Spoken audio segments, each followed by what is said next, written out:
حضور پیر طریقت سید سرکار سید محمد شفیع میاں باپو قادری رزاقی دامت برکاتہم القدسیہ دیگر معزز باوقار سادات کرام اور معزز الاحترام گرامی قدر برادران اسلام، السلام علیکم ورحمۃ اللہ وبرکاتہ۔ الحمدللہ رب العالمین والعاقبۃ للمتقین والصلاة والسلام علی سید الانبیاء والمرسلین وعلى آلہ وصحابہ وازواجہ وذریاتہ واہل بیتہ وابنہ الغوث الأعظم الجیلانی ومعین الملت والدین وشیخ الاسلام والمسلمین اعلی الحضرت الامام احمد رضا وعلى عباد اللہ الصالحین اجمعین، اما بعد فاعوذ باللہ من الشیطان الرجیم، بسم اللہ الرحمن الرحیم۔ الا ان اولیاء اللہ لا خوف علیہم ولا هم يحزنون الذین آمنوا وكانوا يتقون۔ صدق اللہ مولانا العظیم وبلغنا رسوله النبی الامین المختار الکریم ونحن على ذلك لمن الشاہدین والشاکرین والحمد للہ رب العالمین۔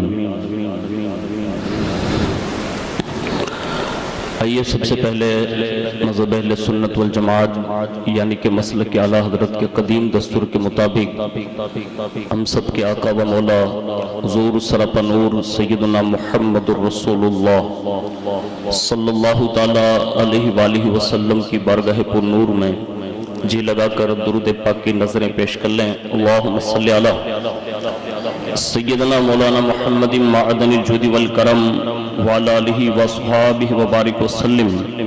صلاۃ و سلام علیک یا رسول اللہ صلی اللہ تعالی علیہ وآلہ وسلم۔ نبی اور آل نبی پر ایک بار اور محبت کے ساتھ درود شریف پڑھیں۔ اللہم صلی علی سیدنا مولانا محمد معدن الجود والکرم وعلی آلہ وصحابہ وبارک وسلم۔ صلاۃ و سلام علیک یا رسول اللہ صلی اللہ تعالی علیہ وآلہ وسلم۔ حصول برکت کے لیے ایک بار اور جی لگا کر درود شریف پڑھ لیں۔ اللہم صلی علی سیدنا مولانا محمد معدن الجود والکرم وعلی آلہ وصحابہ وبارک وسلم۔ صلاۃ و سلام علیک یا رسول اللہ صلی اللہ تعالی علیہ وآلہ وسلم۔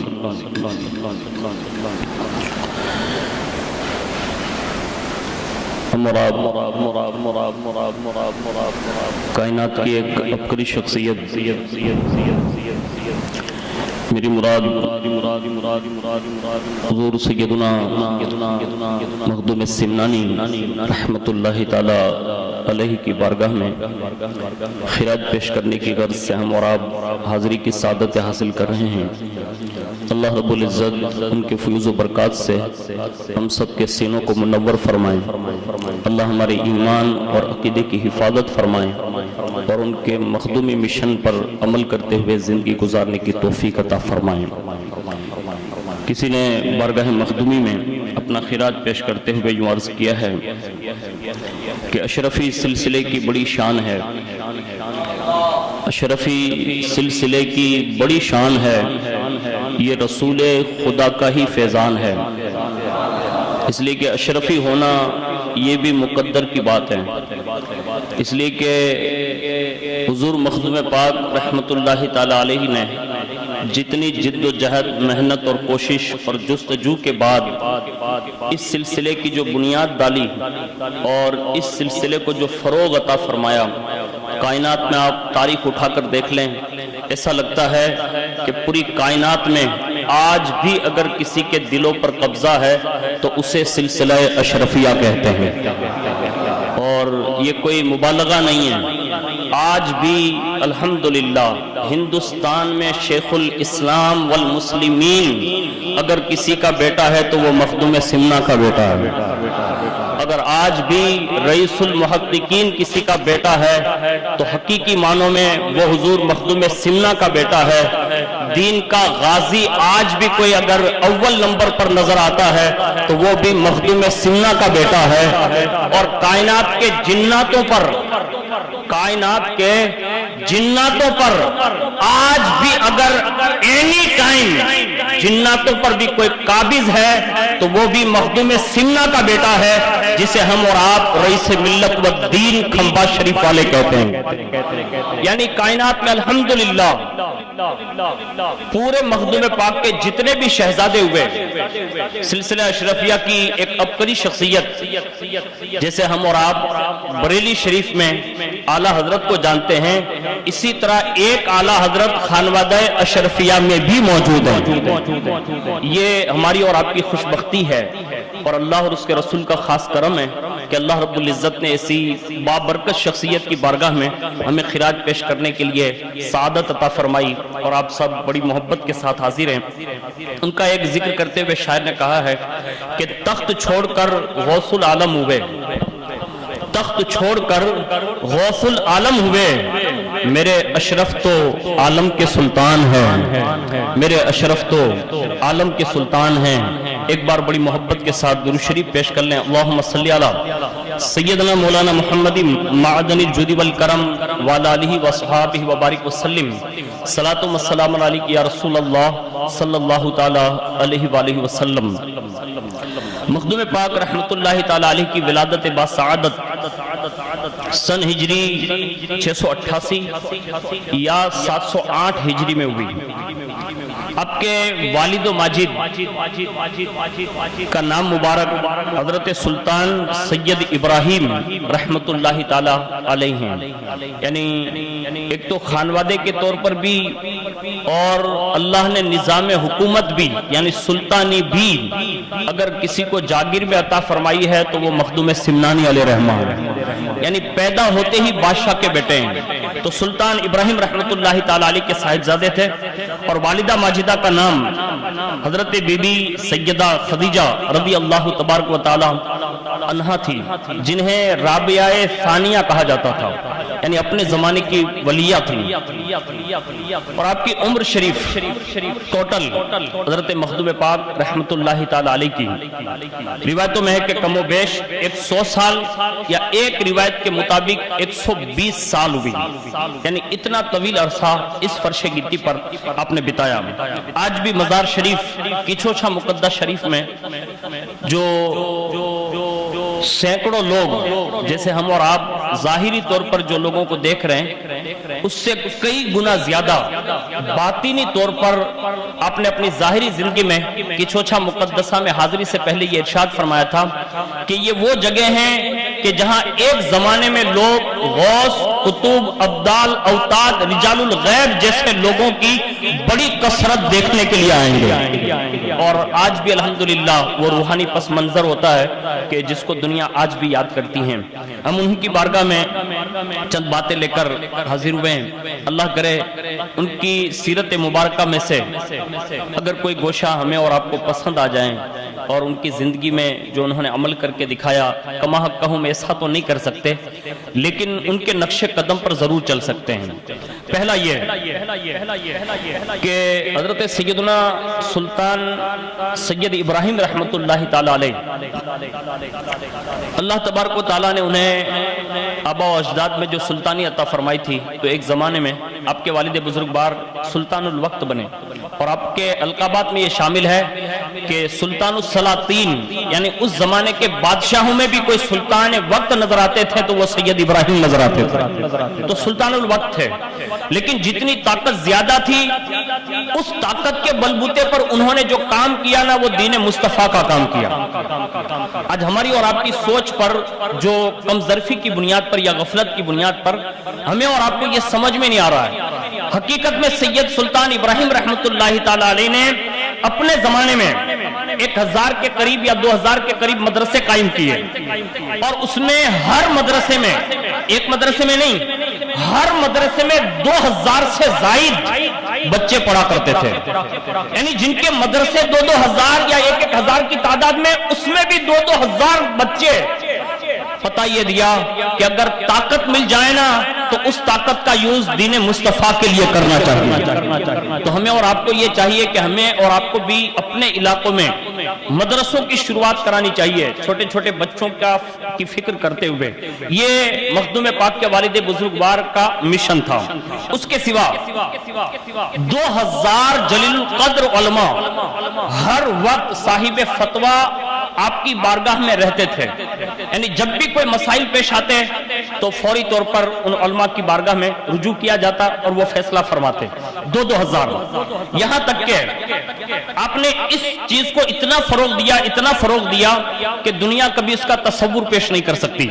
یعنی اس زمانے میں صرف آپ کے خاندان میں، یعنی جو آبا و اجداد سے وہ خاندان چلا رہا تھا، آپ کے خاندان در خاندان میں کئی سو بچے اپنے زمانے کے مفتی بھی ہوتے، عالم بھی ہوتے، قاری بھی ہوتے اور حافظ بھی ہوتے. یعنی صرف یہ نہیں کہ عوامی سطح پر خالی غریب کے بچے حاصل کرتے، ایسا نہیں. یعنی یہ نور بخشی خاندان میں بھی بڑے علماء اور جید مفتیان اعظام گزرے ہیں. لیکن اللہ نے بڑی شہرت عطا فرمائی تھی، اور وہ سمنان کا وہ پس منظر جس میں آپ نے سلطان الوقت بن کر زندگی گزاری، اللہ رب العزت نے یکے بعد دیگرے آپ کو چند لڑکیاں عطا فرمائی. اب چند لڑکیوں کے بعد ایک مدت ہو گئی، کوئی اولاد نرینہ موجود نہ تھی. تو آپ کے دل میں ایک خیال گزرا اور اللہ تعالیٰ کے کرم پر نظر رکھتے ہوئے دعا کرتے رہے کہ اللہ کوئی بیٹا عطا فرمائے، اولاد دیں، اور بیٹا دیں تو کم از کم وہ میرا بچہ اس نظام کو آگے بڑھا سکیں. بس یہ آپ کی دلی دعا ہمیشہ رہتی تھی. ایک وقت کیا ہوا کہ رات میں سوئے، سر کی آنکھیں تو بند ہوئی، دل کی آنکھیں کھل گئی، اور انہوں نے کیا دیکھا عالم رؤیا میں کہ رسول اللہ صلی اللہ علیہ وسلم تشریف فرما ہیں. حضور تشریف لائے اور رسول اللہ صلی اللہ علیہ وسلم کی زیارت سے جب مشرف ہوئے تو آپ نے نہایت ادب و احترام سے حضور صلی اللہ علیہ وسلم کی قدم بوسی کا شرف حاصل کیا. اللہ کے پیارے حبیب صلی اللہ علیہ وسلم مسکرائے، اور ان کا مسکرانا بریلی کا امام کہتا ہے کہ جن کی تسکی سے روتے ہوئے ہنس پڑے، اس تبسم کی عادت پہ لاکھوں سلام. بس حضور مسکرا کر ارشاد فرمایا، کہا میرے بیٹے ابراہیم، تم کو میں دیکھ رہا ہوں کہ تم تھوڑے تردد میں ہو، کیا اولاد کی خواہش ہے؟ اپنے ادب کے ساتھ عرض کی کہ حضور اگر فرزند عطا ہو جائیں تو یہ کمال عنایت ہوگی. پتہ یہ چلا نعرہ تکبیر، نعرہ رسالت، نبی رہے حضور شفیق ملت. ادھر تشریف نہ ادھر تشریف.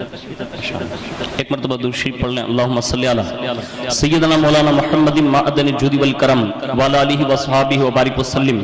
صلاۃ و سلام علیک یا رسول اللہ صلی اللہ تعالی علیہ وآلہ وسلم.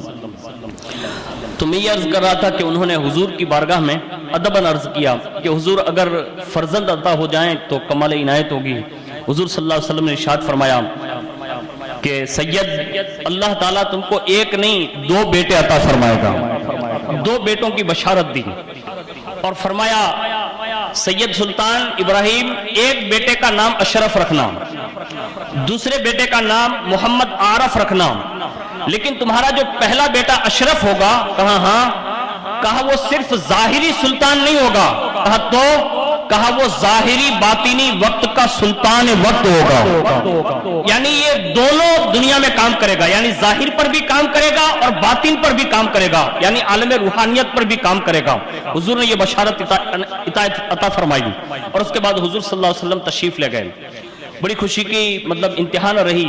اور اس کے بعد لکھتے ہیں کہ حضرت سید ابراہیم رحمۃ اللہ تعالی علیہ کی جو بیوی صاحبہ تھی، جن کا نام بیوی سیدہ خدیجہ تھا، ان کو سلطان بیگم کے نام سے یاد کیا جاتا تھا. ان کو بھی یہ خواہش، تو ظاہر سی بات ہے عورتوں کو زیادہ خواہش ہوتی ہے کہ اولاد میں بیٹے جلدی ہوں، تو ان کو بھی یہ خواب میں بشارت دی گئی. فرمایا گیا کہ آپ بھی تہجد گزار تھی اور مصلی پر جیسے ہی آپ تشریف فرما ہوئی تو وہ فرماتی ہیں کہ مجھے میرے جد امجد حضرت سیدنا خواجہ سید احمد یسوی رحمت اللہ تعالی علیہ کا دیدار ہوا. اور حضرت خواجہ سید احمد یسوی نے، جو حضرت سیدنا خواجہ یوسف ہمدانی کے مرید اور خلیفہ تھے، بڑے کمال کے ساتھ بشارت دیتے ہوئے فرمایا، بیٹی تو کیوں بے قرار ہوتی ہے؟ مبارک ہو، تیرے بطن سے ایک بیٹا پیدا ہوگا جو وقت کا آفتاب ولایت ہوگا، یعنی ولیوں کے اندر چاند اور سورج کی مانند ہوگا۔ انہوں نے بھی بشارت دی۔ جب صبح ہوئی نا تو سلطان بیگم یعنی سیدہ بی بی خدیجہ نے اپنے شوہر نامدار سلطان ابراہیم رحمت اللہ تعالی علیہ سے یہ سارا خواب بیان کیا۔ انہوں نے اپنا خواب بیان کیا اور شکر کے سجدے کیے، اور اسی انداز میں ایک مرتبہ آپ اپنی بیگم کے ساتھ اپنے خاص حجرے میں تشریف فرمائیں۔ اچانک دیکھا کہ ایک مجذوب جو اس زمانے کے تھے، اور مجذوب یہ اولیاء کی قسم میں سے ہیں جن پر ہمیشہ اللہ کی توحید کا وہ نشہ چڑھا رہتا ہے کہ انہیں دنیا اور ما فیہا کے تعلق سے کچھ معلومات نہیں ہوتی، وہ صرف اللہ سے لو لگا کر بیٹھے ہوتے ہیں۔ تو وہ مجذوب وہاں رہتے تھے جن کا نام بھی اتفاق ابراہیم تھا۔ وہ اچانک حجرے خاص میں تشریف لے آئے۔ کتابوں میں لکھا ہے کہ جیسے ہی وہ دیوانہ وار عجیب انداز میں اندر داخل ہو گئے، سلطان ابراہیم رحمت اللہ تعالی علیہ نے جب ان کو اندر دیکھا نا تو کہا کہ یہ کون ہے، اندر کیسے آ گئے؟ لوگوں نے عرض کیا، کہا حضور سب دروازے پر دربان تو کھڑے ہی تھے، لیکن وہ کسی دروازے داخل نہیں ہوئے بلکہ وہ اپنی ولایت کی روحانی طاقت کے ذریعے داخل ہو گئے۔ اور جیسے ہی ان کو اندر دیکھا تو بڑے ادب کے ساتھ ان کو اپنی مسند پر بٹھایا، استقبال کیا، اور تخت شاہی پر بٹھا کر خود سامنے ایسے دو ہاتھ باندھ کر کھڑے ہو گئے۔ مجذوب کا ادب بھی یہی ہے۔ بس وہ کھڑے ہو گئے، اور کھڑے ہونے کے بعد حضرت ابراہیم مجذوب رحمت اللہ تعالی علیہ نے سلطان ابراہیم رحمت اللہ تعالی علیہ سے فرمایا، کیا دیکھ رہا ہوں کہ تم میری طرف متوجہ ہو، کیا کوئی کام ہے، یعنی کوئی خواہش ہے؟ سلطان سید ابراہیم رحمت اللہ تعالی علیہ نے جب یہ موقع غنیمت جانا نا تو عرض کیا، آپ حاکم ہیں، اگر کچھ عنایت فرما دیں، یعنی میری جو دلی خواہش ہے اگر آپ چاہیں تو کچھ عطا کر دیں۔ حضرت مجذوب ابراہیم رحمت اللہ تعالی علیہ نے فرمایا کہ بیٹے کی خواہش ہے لیکن دوں گا ضرور، لیکن اس کی قیمت زیادہ ہوگی۔ مجذوب تھے، مست آدمی تھے، کہا ایک بیٹا دوں گا لیکن اس فرزند کی قیمت زیادہ ہوگی۔ سید سلطان ابراہیم رحمت اللہ تعالی علیہ نے عرض کیا، حضور جو آپ حکم فرمائے وہ حاضر کر دیتا ہوں۔ حضرت مجذوب ابراہیم رحمت اللہ تعالی علیہ نے کہا سید ایک کام کرو، 1000 اشرفیاں لے آؤ۔ کیا کہا؟ 1000 اشرفیاں لے آؤ۔ فوراً آپ نے 1000 اشرفیاں لی اور ان کی گود میں ڈال دی۔ حضرت مجذوب ابراہیم رحمت اللہ تعالی علیہ جیسے اپنی گود میں 1000 اشرفیاں دیکھی خوش ہو گئے اور کھڑے ہوئے، اور پھر فرمایا قیمتی چیز تم کو مفت میں دی جاتی ہے، یعنی 1000 اشرفیاں بھی دی نا، پھر بھی یوں کہا قیمتی چیز جو دے کر جا رہا ہوں وہ مفت میں دی جاتی ہے، جاؤ تمہارے یہاں ایک لڑکا پیدا ہوگا اور اس بیٹے کی شان یہ ہوگی کہ صرف تمہارا سمنان نہیں بلکہ پوری کائنات ان کے فیضان سے بہرہ ہوگی۔ یعنی 1000 اشرفیاں دے کر سید سلطان ابراہیم نے ان کو خوش کیا، لیکن وہ جاتے جاتے وہ مجذوب کہہ کر گئے پوری دنیا ان سے فیضیاب ہوگی، اور یہ فرما کر اچانک وہاں سے غائب ہو گئے، پھر کبھی تشریف نہیں لائے۔ یہاں تک کہ پھر وہ دوبارہ جس دن آئے نا وہ اسی دن آئے جس دن مخدوم سمنا کی ولادت باسعادت ہوئی، یعنی وہ مست ملنگ جو آدمی تھے، مجذوب جو تھے، وہ پھر کبھی تشریف نہیں لائے، لیکن جیسی ولادت ہوئی نا اسی دن وہ تشریف لائے، اور جیسے تشریف لائے نا تو تشریف لا کر فرمایا سلطان سید ابراہیم آج ہمارا وعدہ پورا ہو گیا، یعنی یہ کہا ہم نے وعدہ پورا کر دیا، اور 1000 اشرفی کے بدلے تمہیں قیمتی دولت جو ہے وہ مل گئی ہے۔ اور یہ بھی ارشاد فرمایا، کہا خبردار اس لڑکے سے واقفیت رکھنا، یہ کوئی عام چیز نہیں ہے، کہا یہ اللہ کی امانت تمہارے سپرد کی گئی ہے، یعنی اللہ کی امانت ہے یہ، ان سے آپ واقفیت رکھنا۔ اللہ اکبر، اس شان سے آپ اس فرش گیتی پر تشریف لائے، اور اس کے بعد آپ کی تعلیم و تربیت کا اندازہ دیکھیں۔ آج ہمارے چھوٹے چھوٹے بچے ہیں، جوان بھی ہیں، آپ بھی ماشاءاللہ بہت سارے اچھی سنگتوں سے تعلق رکھتے ہیں، اچھے خانوادے سے تعلق رکھتے ہیں، اور بڑے شرح و بست کے ساتھ اونا کی محبت بری سرزمین پر تشریف رکھتے ہیں، لیکن یاد رکھیں اپنے بچوں کو پروان چڑھانا ہونا تو ان کے لیے کتنی جد و جہد چاہیے، اور بچے جلدی سے بچپن میں کتنی چیزیں حاصل کر سکتے ہیں اس کو تھوڑا سنیں۔ جب مخدوم سمنانی رحمت اللہ تعالی علیہ 4 سال 4 مہینے اور 4 دن کے ہوئے نا تو اسی دن آپ کی بسم اللہ شریف یعنی بسم اللہ خانی جو ہم کہتے ہیں وہ کروائی گئی، اور 4 سال کے بعد 7 سال کی عمر کو پہنچے تو اللہ تبارک و تعالیٰ نے آپ کو یہ شان عطا فرمائی کہ قرآن مجید 7 قرات کے ساتھ آپ نے حفظ فرما لیا 7 سال کی عمر میں۔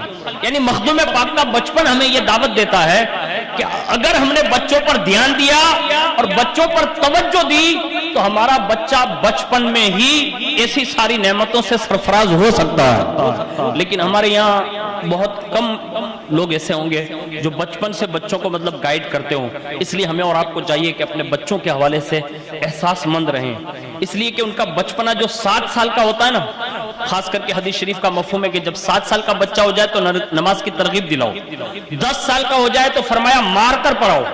کیوں؟ محدثین نے اس کی تشریح میں لکھا ہے، اور خاص کر کے ابھی کے محققین کی یہ رائے ہے کہ 10 سال کی عمر میں جو بچہ ہوتا ہے نا، اس کے ذہن کے اندر 5 سال کے اندر کمپیوٹر کی طرح مطلب ایک دماغ جو ہے نا وہ کام کرتا ہے، یعنی جتنی بھی چیزیں اس کے اندر مطلب فارورڈ کی جائے گی، ڈاؤن لوڈ کی جائے گی، وہ ساری چیزیں وہ کیچ اپ کرتا ہے، یہاں تک کہ 7 سال کی عمر تک وہ میموری اس کی فل ہونے لگتی ہے، یہاں تک کہ جب 10 سال کی عمر کو پہنچتا ہے تو جو چیزوں کی طرف اسے مائل کیا جائے گا اس کا دل اور دماغ بھی اس طرف مائل ہو جائے گا۔ تو ہمیں اور آپ کو اپنے بچوں کے معاملے میں اس بات کو اجاگر کرنا چاہیے کہ انہیں ایسے ماحول میں مطلب لائیں کہ جس کے ذریعے اس کا دینی رجحان بنے۔ دوسرا سنیے، ایک مرتبہ درود شریف پڑھ لیں، اللہم صلی علی سیدنا مولانا محمد معدن الجود والکرم وعلی آلہ واصحابہ وبارک وسلم، صلاۃ و سلام علیک یا رسول اللہ صلی اللہ تعالی علیہ وآلہ وسلم۔ ایک بار اور محبت سے جی لگا کر درود شریف پڑھ لیں، اللہم صلی علی سیدنا مولانا محمد معدن الجود والکرم وعلی آلہ واصحابہ وبارک وسلم، صلاۃ و سلام علیک یا رسول اللہ صلی اللہ علیہ وسلم۔ یہ 7 سال ہیں، 7 سال کے اندر آپ نے قرآن حفظ کیا، وہ بھی 7 قراتوں کے ساتھ، اور اس کے سوا اللہ تبارک و تعالیٰ نے آپ کو یہ شان عطا فرمائی کہ 14 سال کی عمر ہوئی نا، تو 14 سال کی عمر میں تمام علوم عقلیہ اور نقلیہ سے فارغ ہو کر اللہ رب العزت نے آپ کو جو ہے اس عظیم مرتبے پر فائز فرما دیا کہ روایتوں میں لکھا ہے کہ آپ نے وہ تمام علوم جو ظاہری طور پر ہوتے ہیں وہ آپ نے مکمل فرما لیے، یعنی اپنی زبان میں یوں کہا جا سکتا ہے کہ جیسے فضیلت اور عالمیت کی سند سے وہ فارغ ہو گئے، یعنی اللہ رب العزت نے کم عمر میں یہ ذخیرہ آپ کو عطا فرما دیا۔ اور اس کے بعد آپ نے کچھ چیزیں جوانی کے دور میں جو شرعی اجازت تھی، آج ہم ہر چیز سیکھتے ہیں، میں نے کہتا نہیں سیکھنا چاہیے، ضرور سیکھیں، اور خاص کر کے اپنے دوست احباب، اپنے رشتہ داروں کو جو ہنر آپ جانتے ہیں نا، تو وہ ہنر آپ اپنے بھائیوں کو بھی سکھائیں، دوست احباب کو بھی سکھائیں، اس لیے کہ یہ حقیقت میں ہنر کو ایک دوسروں کے ساتھ شیئر کرنے کی ضرورت ہے تاکہ ہماری قوم کے بچے حقیقی معنوں میں حلال کمائی کر سکیں۔ ہمارے ذہن میں یہ بات ہوتی ہے کبھی کبھی، میں سب کی بات نہیں کرتا لیکن یہ عمومی طور پر ہمارے اوپر یہ بات ہوتی ہے کہ اگر یہ چیز ہم نے کسی دوسرے کو سکھا دی تو ہمارا کیا ہوگا۔ تو میں آپ کو ایک چھوٹی سی مثال دیتا ہوں کہ بھئی دارالعلوم شمس تبریز میں ہم لوگ اتنے سالوں سے ہیں، کئی بچے فارغ ہوئے، قرات کلاس بھی کیا، عالم کلاس بھی کیا، تو کیا ہم لوگوں کے اس میں کمی آ گئی؟ نہیں۔ اور یہ بچے تو وہ ہیں کہ جو مطلب گنے چنے بچے آتے ہیں، لیکن اس کے باوجود بھی بڑی کثرت ہے پڑھنے والوں کی بھی، لیکن اس میں کوئی چیز ہمارے اس میں کمی نہیں ہوگی، بلکہ اللہ نے ہمارے علموں میں ان کی وجہ سے اور برکتیں عطا فرما دی۔ تو ہم اور آپ کبھی کبھی یہ تصور کرتے ہیں کہ یہ بندہ مجھ سے یہ سیکھ جائے گا، یہ بندہ مجھ سے یہ سیکھ جائے گا تو میرا کیا ہوگا، یہ کبھی تصور نہ کریں۔ قوم کے چھوٹے چھوٹے بچوں سے لے کر جوانوں تک انہیں حلال رزق کی طرف آمادہ کریں، اس لیے کہ حلال روزی جب ہماری قوم کھائے گی نا تو پھر اس میں غیرت پیدا ہوگی، اور جب غیرت پیدا ہوگی نا تو ایمان مضبوط ہوگا، عقیدہ ٹھوس ہوگا، اور جب اس کا ایمان اور عقیدہ مضبوط ہوگا نا تو پھر وہ اللہ اور اس کے رسول کی طرف کشاں آنے کی کوشش بھی کرے گا۔ اور یہ بزرگوں کا طرز عمل رہا ہے اور انہوں نے یہ کیا بھی۔ لیکن جائز چیزوں میں جو کام کچھ ہمارے دین نے اس کی اجازت دی ہے، جیسا کہ گھوڑ سواری، اب یہ کھیل ہے، ہمارے یہاں جو کھیل سیکھے جاتے ہیں تو بڑی کثرت کے ساتھ آج حرام کی طرف ہمارا رجحان ہے، اور لوگ اسی میں مطلب ملوث ہو گئے اور اس میں مطلب ہم نے توجہ نہیں دی، حالانکہ یہ جو گناہ وہ گناہ ہی ہے، وہ کسی بھی صورت میں ہوگا۔ تو آپ نے اپنے زمانے میں یعنی مخدوم پاک رحمت اللہ تعالی علیہ نے حدیث شریف میں جو 3 کھیل ارشاد فرمائے نا، اس میں سے آپ نے ایک سپاہ گیری سیکھی، تیر اندازی سیکھی۔ یعنی اس انداز میں اس زمانے میں جو بادشاہ لوگ شکار کے لیے جاتے تو آپ نے یہ ساری چیزیں، گھوڑ سواری، کیونکہ سلطان الوقت کے بیٹے تھے اور لشکر کشی بھی اس زمانے میں ہوتی تھی، تو اس اعتبار سے آپ نے یہ چیزیں سیکھی جو وقت کی ضرورت تھی۔ اور اس کے بعد اللہ تبارک و تعالیٰ نے بچپن سے جو آپ کو ایک خوبی عطا فرمائی تھی، ہمیں اور آپ کو بھی اپنے دلوں پر یہ بات عائد کرنی چاہیے۔ کم از کم میں کہتا ہوں کہ 1 دن میں نہ صحیح، 3 دن میں نہ صحیح، ہفتے میں تو 1 دن ایسا ضرور نکالیں کہ جس میں کم از کم، زیادہ نہیں، 15 منٹ جا کر کسی صاحب مزار پر جو ہے حاضری دے لیں اور وہیں صاحب مزار کے پاس جا کر اپنے دل کی باتیں کہہ ڈالیں، اس لیے کہ جو آج چلتا پھرتا نہیں سنتا نا، اس سے کروڑوں درجہ وہ مزار میں لیٹے ہوئے سنتے ہیں۔ اور ان سے جو آپ گفتگو کر لیں گے اور ان سے جو اپنی سنوائی کریں گے، ان کے فیضان سے آپ کے دل میں جو ہے ایک ذوق پیدا ہوگا۔ مخدوم پاک نے کیا کیا؟ اس زمانے کے جتنے صلحاء، جتنے نیک عبادت گزار لوگ تھے نا، تو اس عمر میں آپ نے زیادہ تر ان لوگوں سے ملاقاتیں کی اور ان کی ملاقات نے آپ کو عبادت الہی کی طرف راغب کر دیا۔ یعنی بچپن میں ہی ماں باپ ہی اتنے نیک ہیں، وقت کے اولیاء ہیں، گھر میں ہی ولایت ہے، لیکن اس کے باوجود بھی ذوق عبادت کے لیے دوسروں سے ملاقاتیں کرتے رہتے ہیں، یہاں تک کہ آپ کے ضمیر کے اندر اللہ تعالیٰ نے بچپن ہی سے یہ ذوق پیدا کیا کہ آپ دل میں خیال کرنے لگے کہ اب سلطانی نہیں، اب سلطانی کریں گے نا تو روحانیت کی کریں گے۔ یعنی دل میں یہ بات ڈال دی گئی، یہاں تک کہ ایک روایت میں لکھا ہے کہ اسی انداز میں جب آپ اسی موڑ میں تھے تو اللہ نے یہ کرم فرمایا کہ حضرت خضر علیہ السلام کو آپ کی رہنمائی کے لیے بھیجا گیا۔ یعنی یہ صلحاء کی بارگاہ اور یہ اولیاء اللہ کی بارگاہوں کی وجہ سے اللہ نے یہ کرم فرمایا کہ خضر علیہ السلام جیسی شخصیت ان کے پاس آئی، اور ان کے پاس آنے کے بعد انہیں ارشاد فرمایا، کہا سید مراقبہ اسم ذات اور پاس انفاس اس کی تعلیم میں تمہیں دیتا ہوں، اور فرمایا کہ اس کا ذکر کیا کریں، اور اس ذکر کی بدولت آپ کا دل جس طرف مائل ہے اور زیادہ اس میں برکت نصیب ہوگی۔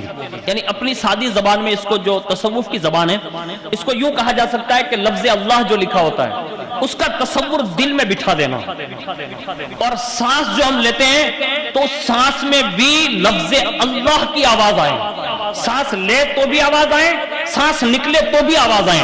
یہ تعلیم حضرت خضر علیہ السلام نے آپ کو دے دی۔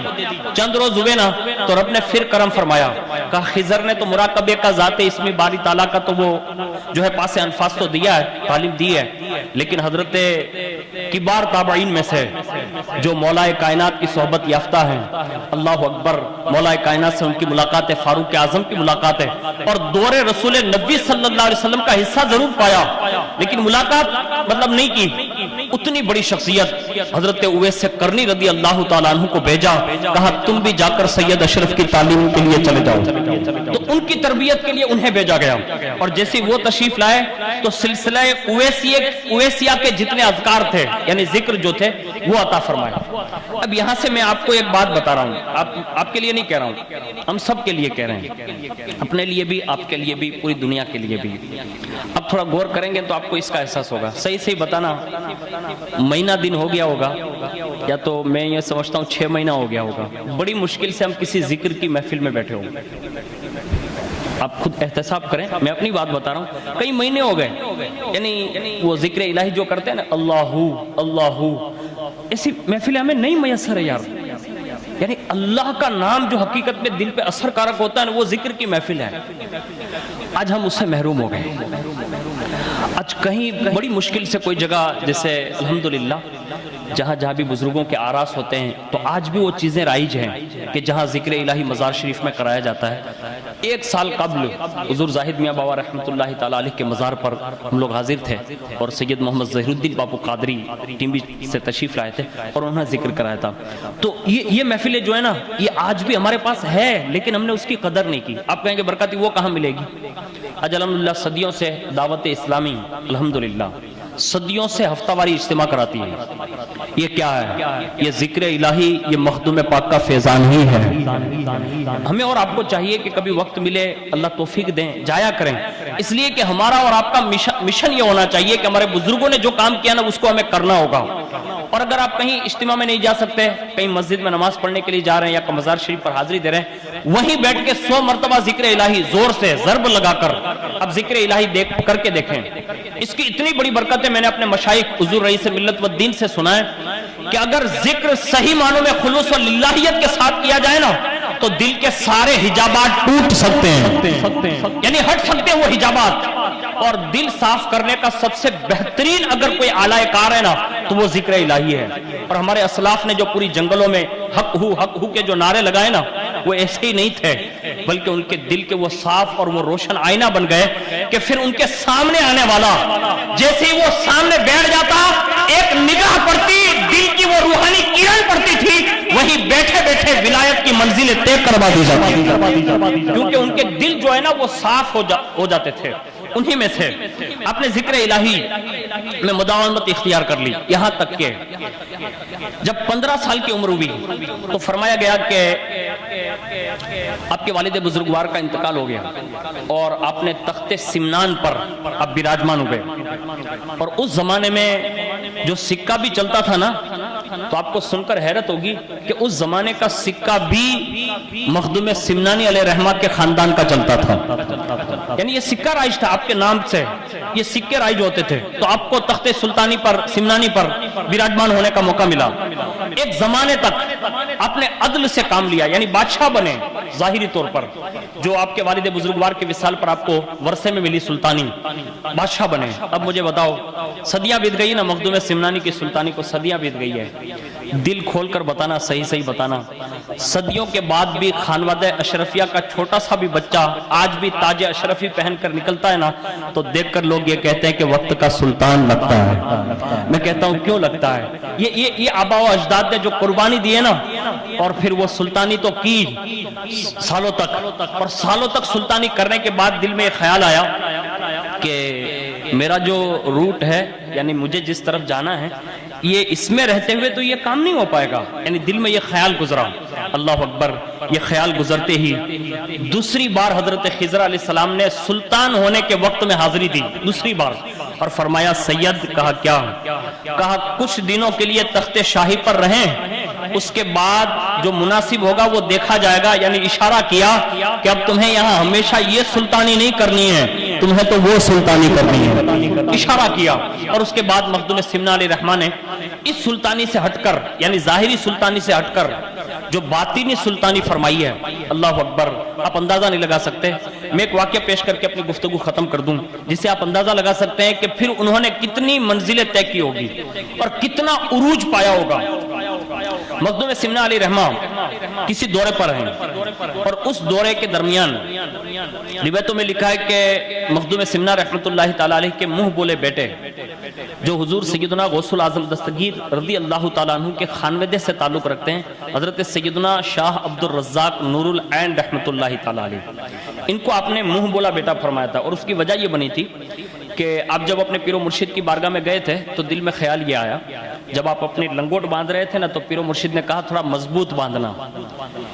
یعنی یہ جملہ کہا تھوڑا مضبوط باندھنا. کہا جی حضور میں نے مضبوط باندھ لیا، اب کائنات کی کوئی چیز اسے کھول نہیں سکتی. اب جب یہ جملے ارشاد فرمائے نا تو ان جملوں میں یہ بات دائر تھی کہ اب زندگی میں وہ کبھی شادی نہیں کریں گے. یعنی یہ نفس کو جو باندھنے کی بات آئی نا تو کہا کہ اب میں ہمیشہ کے لیے ایسے ہی باندھ کے رہوں گا.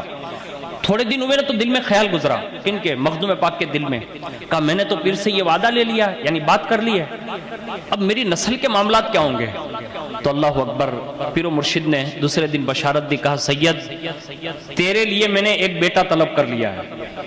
یہ کہا تیرے لیے میں نے ایک بیٹا طلب کر لیا ہے اور وہ بھی خانوادہ نبوت سے تعلق رکھتا ہے، لیکن سن وہ بیٹا نامدار ہوگا کہ اس کی نسل کو صرف اگر عروج بھی ملے گا تو اشرف وہ بھی تیری نسبت کی وجہ سے ملے گا، یعنی وہ اشرفی کہلائیں گے. ہے خانوادہ قادریت کے شہزادے، لیکن کہلائیں گے اشرف تیرے نام کی وجہ سے۔ آج بھی الحمدللہ اشرفی ہونے پر جو نور بخشی خاندان کے یہ قادری شہزادوں کو جو آج بھی شرف حاصل ہے، اللہ اکبر، یہ ناز کرنے جیسی بات ہے کہ اللہ جسے یہ نعمت عطا فرمائیں۔ تو میں یہ عرض کر رہا تھا کہ مخدوم پاک کے وہ صاحبزادے نور العین رحمت اللہ تعالی علیہ ہمیشہ آپ کے ساتھ رہتے تھے، کوئی وقت ایسا نہیں جس میں آپ نے کبھی ان کو تنہا چھوڑا، یہاں تک کہ وہ منہ بولے بیٹے ہونے کے باوجود بھی سید مخدوم سمنانی علیہ رحمہ کا ادب کتنا کرتے تھے، آپ سن کے حیرت میں پڑ جائیں گے۔ ہم لوگ تو اپنے پیر خانے یا اپنے سادات اور اپنے پیران اعظم کا کیا ادب کر پائیں گے؟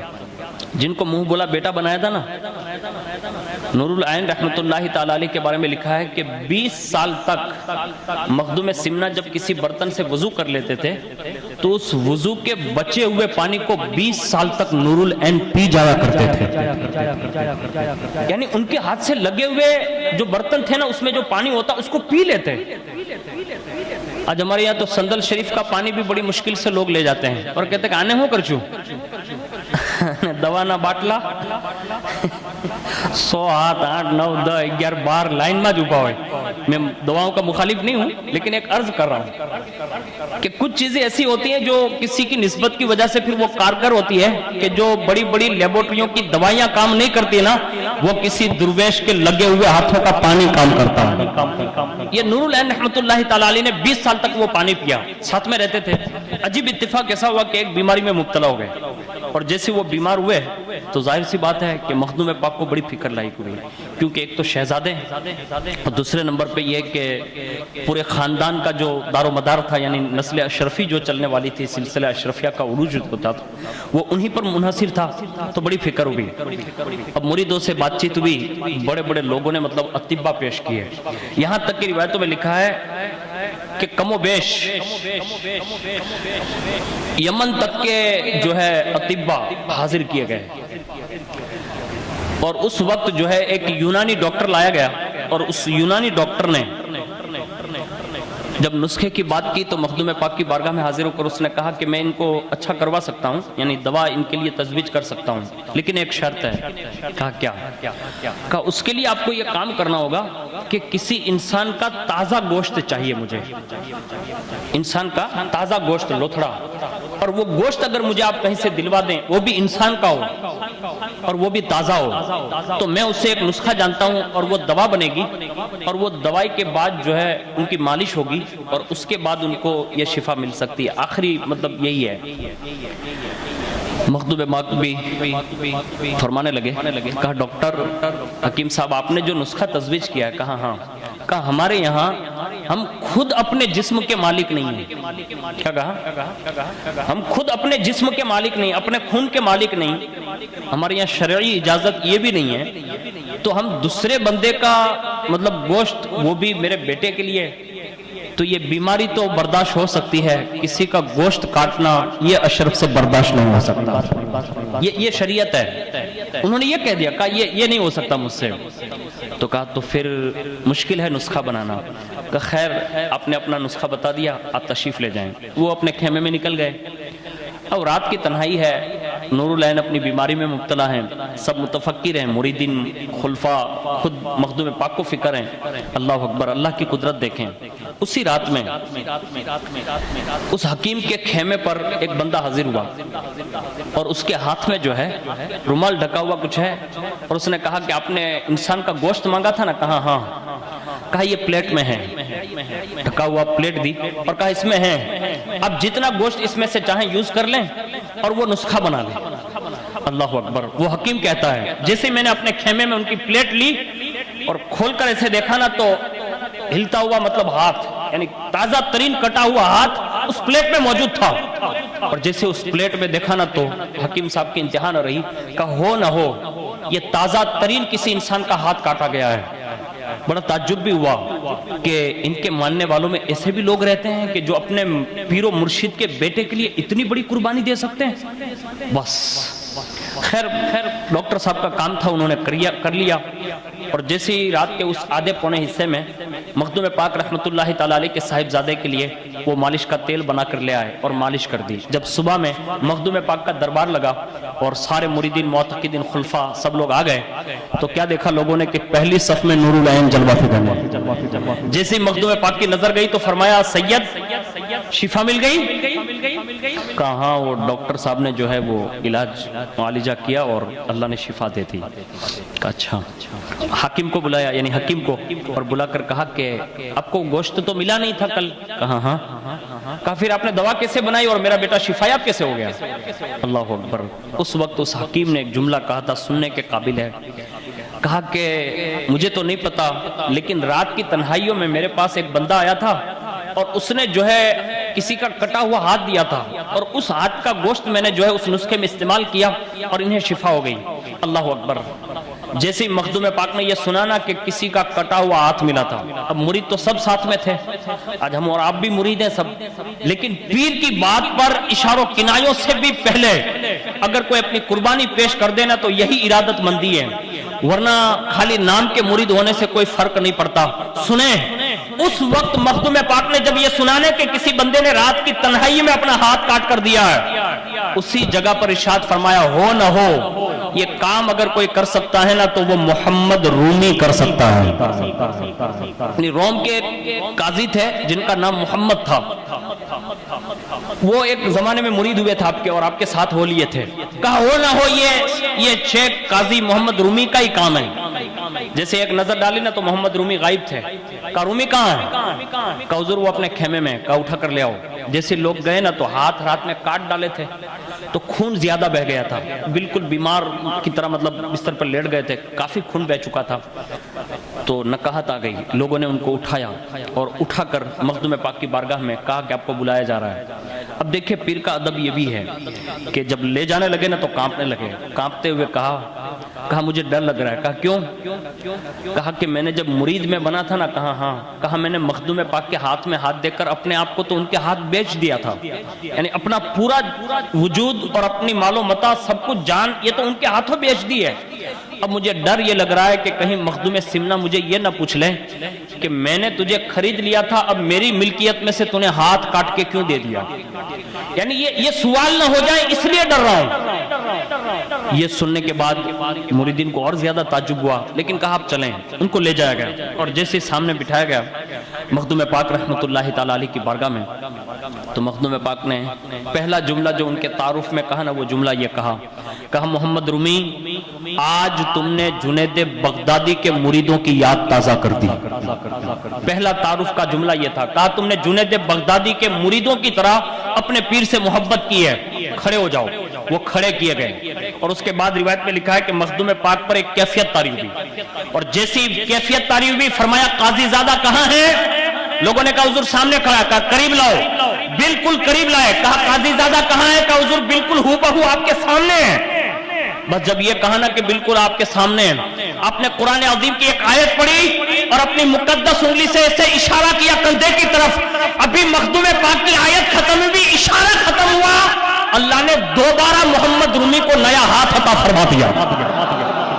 اسی وقت ہاتھ آ گیا، لوگوں کو دیکھ کر مطلب ایک نعرے لگے، شور بٹا ہوا، اور اس کے بعد حضرت مخدوم پاک رحمت اللہ تعالی علیہ کی کیفیت جو ہے بحال ہوئی، اور لوگوں نے پھر یہ چرچا کیا، کہا مخدوم پاک کو اللہ نے ولایت عیسوی عطا فرمائی ہے۔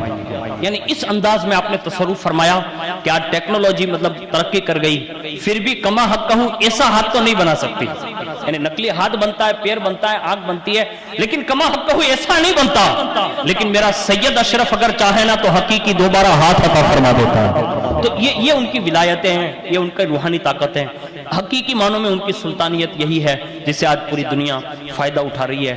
آپ بھی سب ان کے جشن میں حاضر ہیں، دل کے ارادے مضبوط کر لیں، نیتیں اچھی کر لیں اور ان کی بارگاہ میں رجوع کریں۔